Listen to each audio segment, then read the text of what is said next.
The Brutally Delicious Podcast. The Brutally Delicious Podcast. The Brutally Delicious Podcast. The Brutally Delicious Podcast. Perfect. So, you're in Texas, right? Yes, sir. Yeah. Are you not affected by any of this weird weather, fire patterns? No, it's hot as fuck here every year. I'm not. No, it's hot here too, but we're getting I'm in Richmond, Virginia, and the air quality is horrible. Looks like it's super foggy out because of the smoke from Canada. Oh, you know what? I did hear about that, actually. Yeah. Dang. It's really bad. Like, you can go outside and smell it, and it's, thousands of miles away. Oh, my God. I saw a picture of New York last night. It was just like an orange haze. Yeah. Oh, it's not that bad here, but there's definitely a haze. It's really weird. We get a lot of wildfires from Mexico that come up to DF. I'm in Dallas, Fort Worth, and we get it. And man, it brings a lot of allergies and shit. You just get really irritated. It sucks. Yep. Anyway, let's talk about Lockjaw. Sure. Yeah. So, for those not familiar, can you give us the 2-sentence elevator pitch, boardroom pitch? Yeah, we are a metal. I wouldn't call us any specific genre. We're a metal band from Fort Worth, Texas. We started in 98. I started the band right out of high school. And we took a few years off. We did real well in the Dallas scene. We've always had a good name here. But we took a few years off. And I want to say it was around 2018. About 2016, we came back, did a few shows, and realized we wanted to continue doing it. And so I had a manager reach out, or somebody was trying to sign us, and got me with Chris Collier, who's our producer, and that's kind of where it all came. This work. So nice. And Dallas has a pretty good metal scene, right? I know you've got some good venues. Like, I think Trees is down there, right? Yeah, that's actually where we're doing our album release show, July 15th. Clint's a good friend of mine. He used to be the drummer for Vanilla Ice and another really cool band here in Dallas. The Dallas scene, in the early 2000s, Dallas was huge. We had Pantera, then Damage Plan, then we had Element 80. They did real well with Universal Republic. We had a Drowning Pool, good friends of ours. We've had quite a few bands come up from here. Memphis May Fire, I think. Right. So, and then now, since we came back and started doing this, a lot of the bands that were just kind of playing low are starting to take it seriously. Everybody's kind of starting to, after COVID, I think everybody's saying, hey, let's do this again. Let's go. And the scene's really popping. It's good. COVID really leveled the playing field, though, right? Because everybody sort of is now on the same, I guess, on the same level after you coming out of that, right? It's like starting new for everyone. Yeah, it is. We lost, a third of the venues, probably. Yeah. We luckily survived most of our venues. The Ridgely Theater, the Rail Club in Fort Worth. There's a new place called Tulips. It's really cool. It's a nice venue. We have Trees still in Dallas. We have the Bomb Factory, which is now called the Factory. It's not called the Bomb Factory anymore. They had a change of ownership.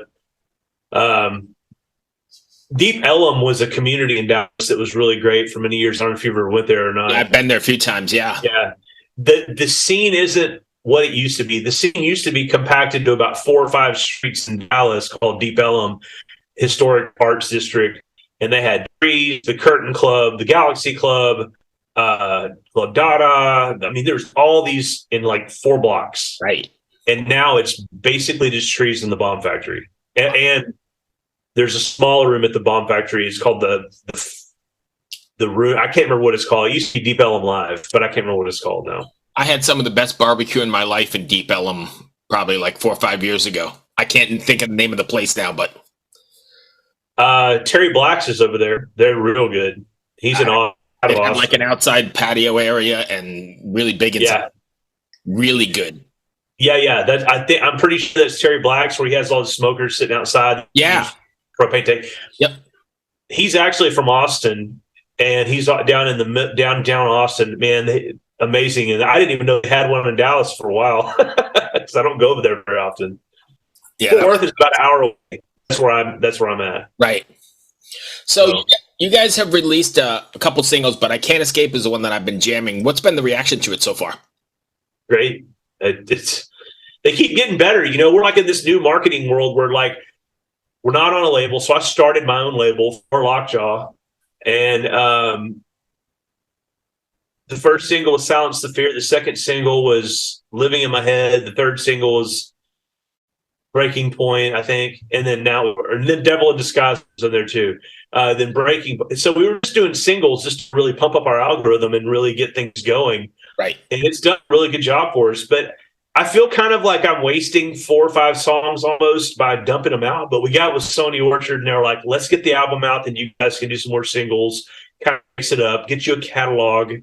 So that's what we're doing. The reaction has been the best so far. We reached 10,000 streams within like a week and a half or something. Nice. So quick.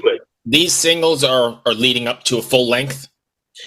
Yes. So the record comes out July 7th. And in fact, we just got our vinyl presses in last night or day before yesterday. And so I was going to bring one in here to show you, but yeah, the record comes out July 7th and it's a full length. And we didn't really know how we were going to do it. We got with this producer and Chris Collier, who works with Korn, Nonpoint, Vended, a bunch of just acts that we want to be playing with. And we started just doing songs. And so we got the first 2 or 3, we released them. Let's get the momentum and get the ball rolling. And then I don't know. I guess we just decided, hey, let's go ahead. We got with Sony Orchard, right? And Lewis was just like, hey, yeah, let's get the full thing done. Let's just let's get you a record out, get you a catalog. So that's what we did. And I think there's 4 or 5 songs left that nobody's heard. How exciting was it to get that first vinyl pressing?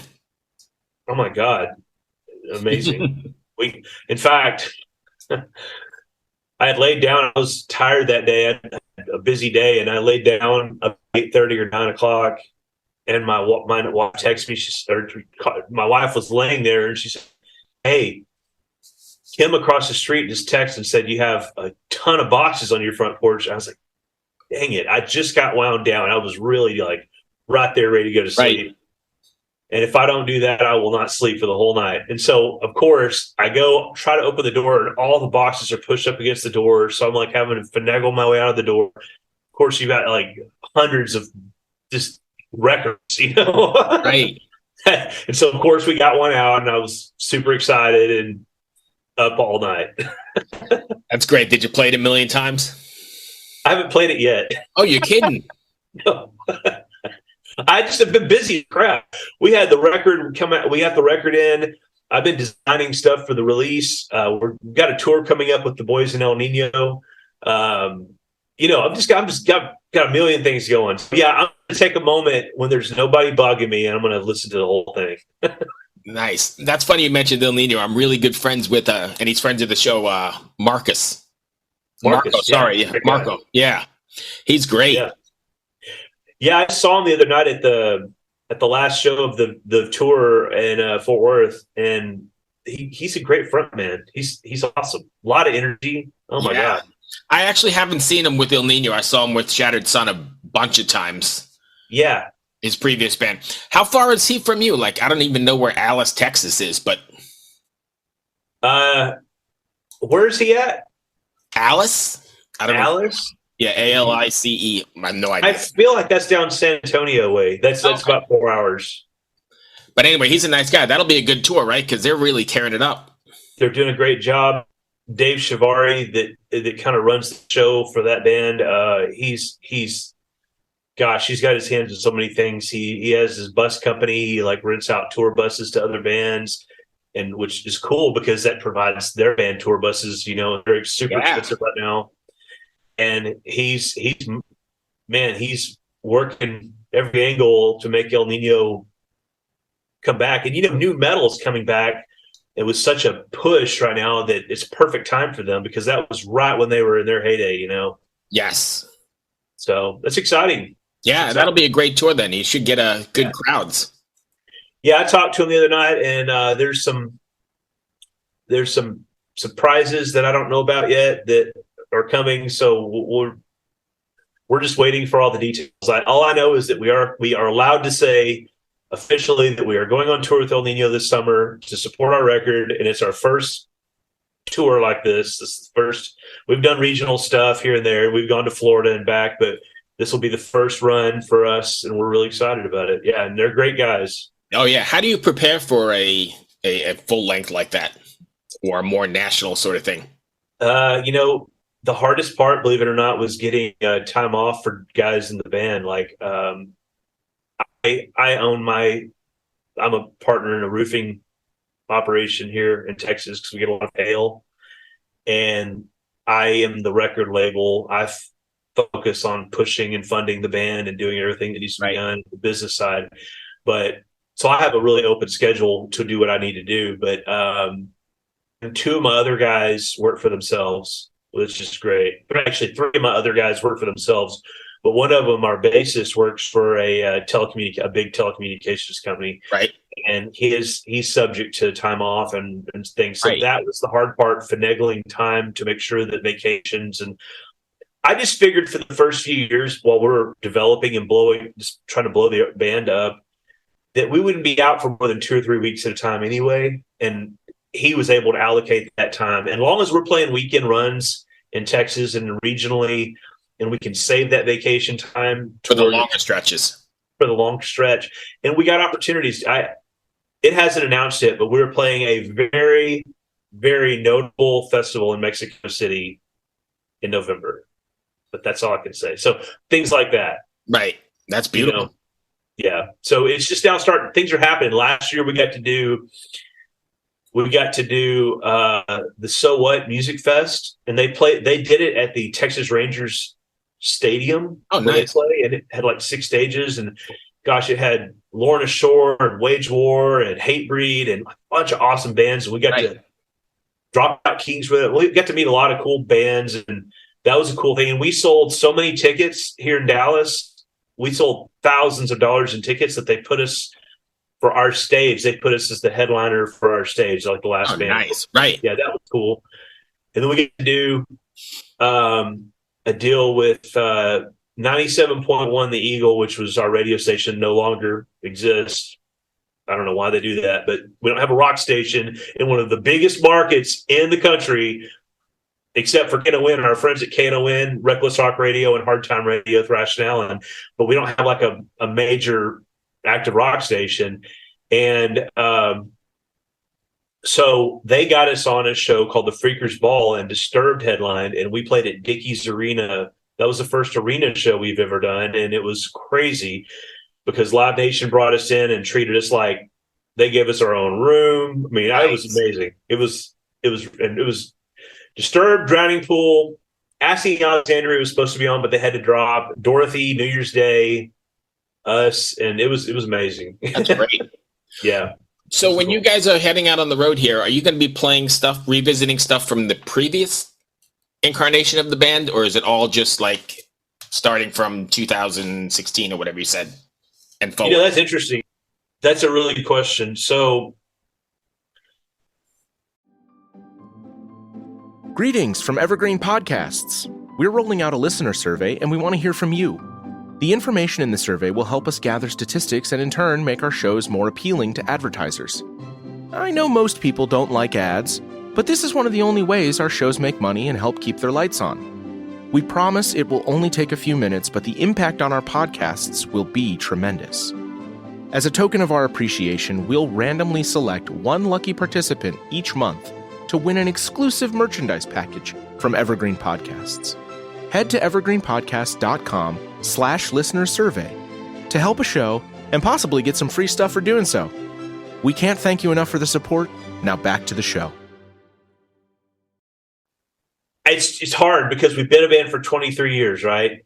So we've released, I want to say 1, 2, 3, or 4 EPs just during that time, and it was all about playing live.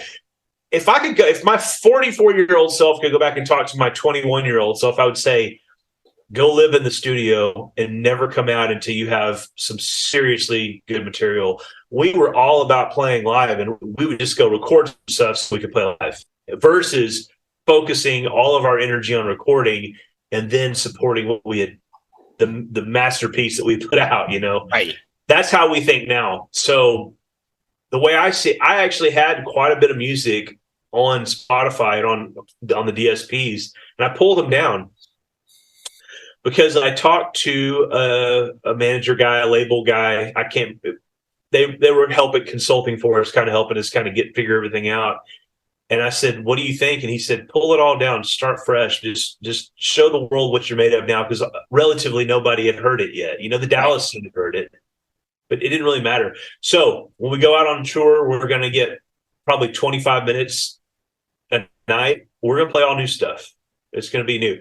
For our headliners here at home, we're going to play a couple of the old. We're going to play all new stuff. Like our release show is going to be the full album, cover to cover, but we're going to add a couple things in there.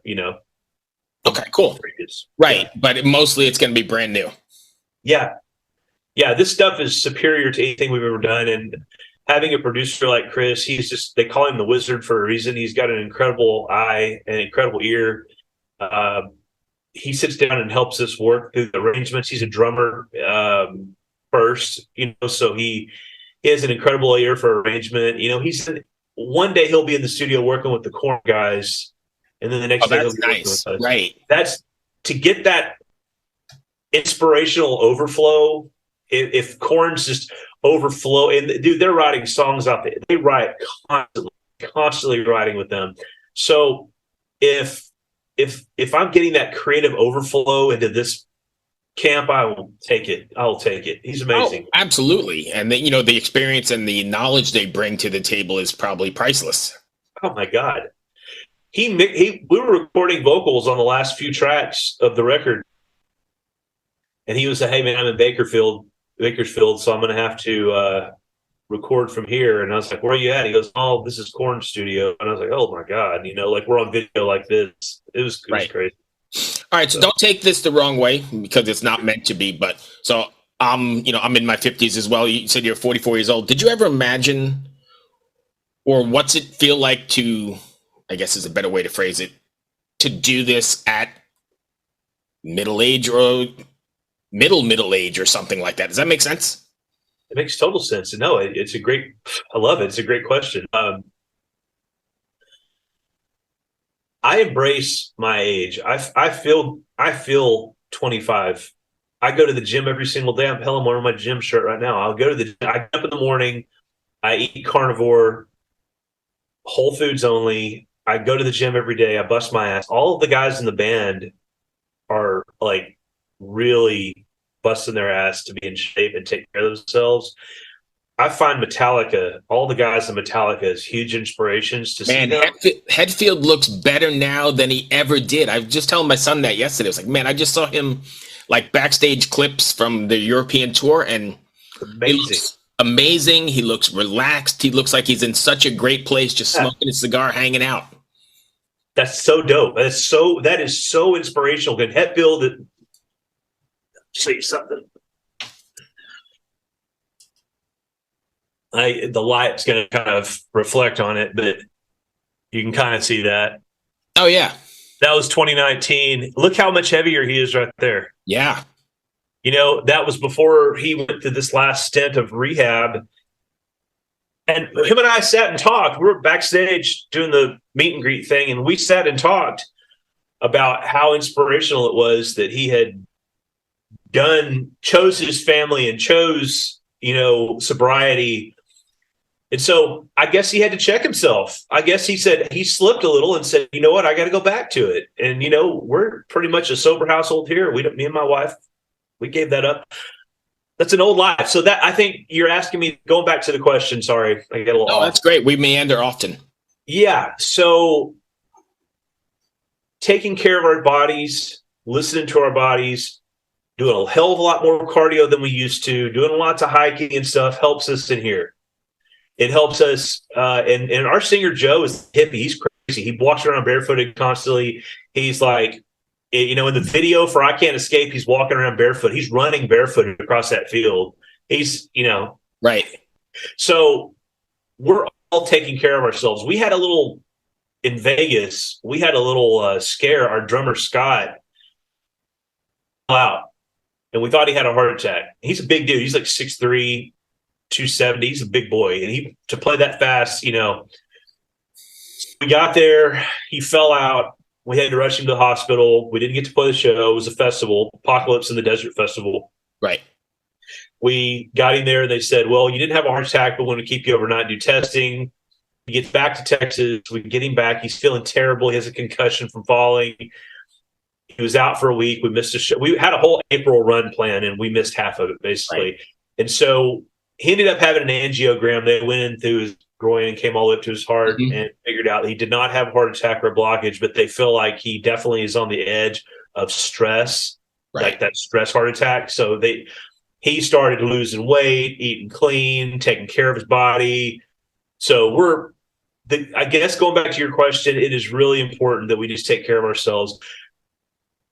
Watching Metallica do what they're doing, I think all that matters is we're writing kick-ass songs. And if the world likes those songs, then we're going to go perform those songs. If the world does it, the world's going to tell.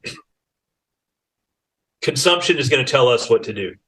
You know, I'm not getting. So let me ask you a question there, and I know I'm interrupting, but consumption's going to tell you what to do. But in the end, you're still doing this because you enjoy doing it, right? Because it's at the heart of who you are, not necessarily because 5,000 people are going to buy it on the first day. Does that make sense? It is. We're doing it 100% because this is what we love to do. But the consumption is going to determine the investment. So that makes sense. A producer, 15, 20 grand. A publicist, a lot of money. Right. Buying records, thousands of dollars. You can burn $3,000 or $4,000 quickly. Buying an RV to tour in. Right.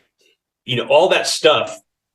If we want to just continue writing music for the purity of it, we'll play right here in Dallas and sell out venues here and go get barbecue. Yeah, it'd be great. Right. But I want to be on Knotfest. I want to be on the next Metallica stadium tour. I want to be on with all of them. I want to go all the way. Right. That's just where my mind is. I'm already there. Here, I'm there. And I'm just trying to make sure that not only do we put out cool songs, but we could put out cool videos and visuals and everything to accompany it, just to make it as prolific, not prolific, but it's just as potent as possible. Right. You know, that makes sense. All right, so we're running up on time, and I've got a quick little questionnaire at the end. But what if fans want to find Lockjaw? How do they get to find you online? Okay, so lockjawlive.com. Just our website, and that has links to every social. You can go to lockjawlive.com. We have our official online store. You can buy an advanced copy of the record there if you want. On Facebook, we're Lockjaw Live. On Instagram, we're Lockjaw Metal. TikTok, we're Lockjaw Metal, and so on. So, yeah, we're all over the place. Awesome. So I'm a big fan of I don't know if you remember the old Actors Studio with James Lipton. Yeah. So I've got his 10 questions here that I think are really good, and they make great shorts later on. So if you don't mind, we'll run through those, and then we'll call it a day. Please. So what is your favorite word? Fuck. And mine too, by the way. What is your least favorite word? No. What sound or noise do you love? My dog eating a Dorito. What sound or noise do you hate? Oh, God.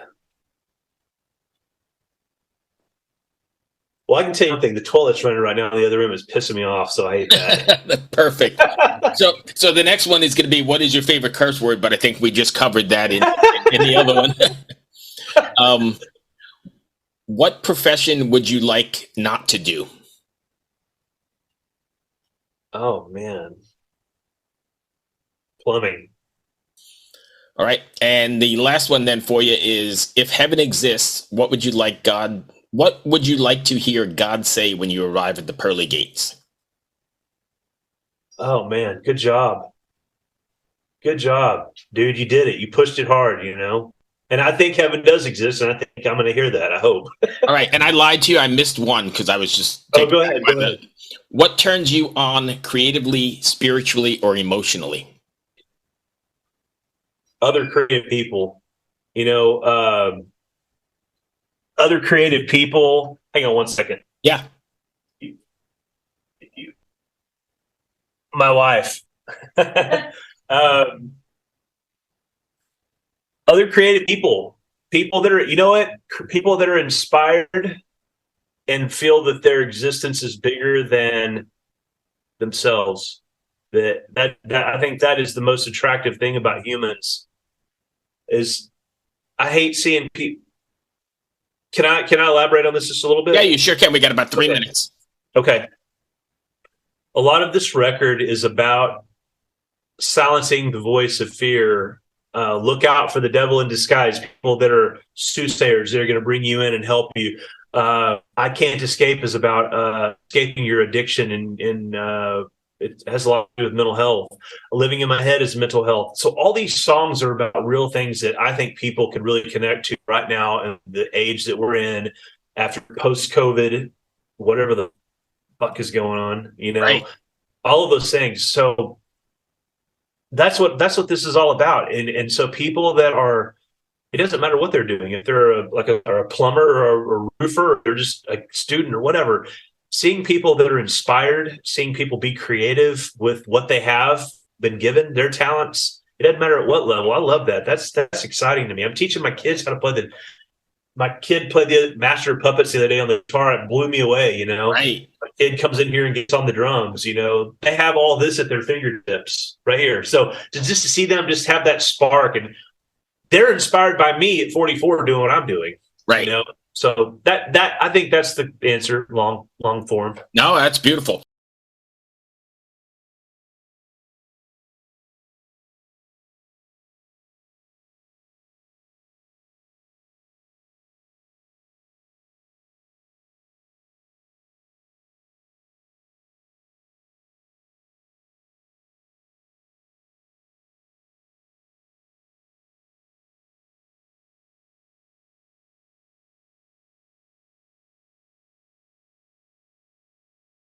Thank you for taking the time, man. I know we meandered a lot, but I like to talk. Oh, I enjoy it. No, I enjoy it. We ought to. I don't know if you're interested or not, but when the record comes out, it'd be cool to have you. Maybe we could do like a feature on the record or something. Absolutely. Yeah, I'd gladly have you back on. Be cool. Maybe we could go through the songs or something. It'd be fun. Absolutely. I appreciate talking to you, man. Thank you so much. Thank you. Are you going to put this online? It's going to be. I'm part. I just signed the deal with the Evergreen Podcast Network, which is a pretty decent size podcast network, and we're transferring over. So it's probably going to be 2 weeks. I think we go live July 1st with episodes. Yeah, so it'll be in the next 2 weeks or 3 weeks. Yeah. Well, that's exciting. It's very nice to meet you. Hey, take care, my friend. See you, man. Be well. Take care. Cheers. Hello out there. Yes, hello out there, everyone. I'm Hal Schwartz. And I'm Flynn McLean. Together we host None But the Brave, a podcast dedicated to the music and career of Bruce Springsteen.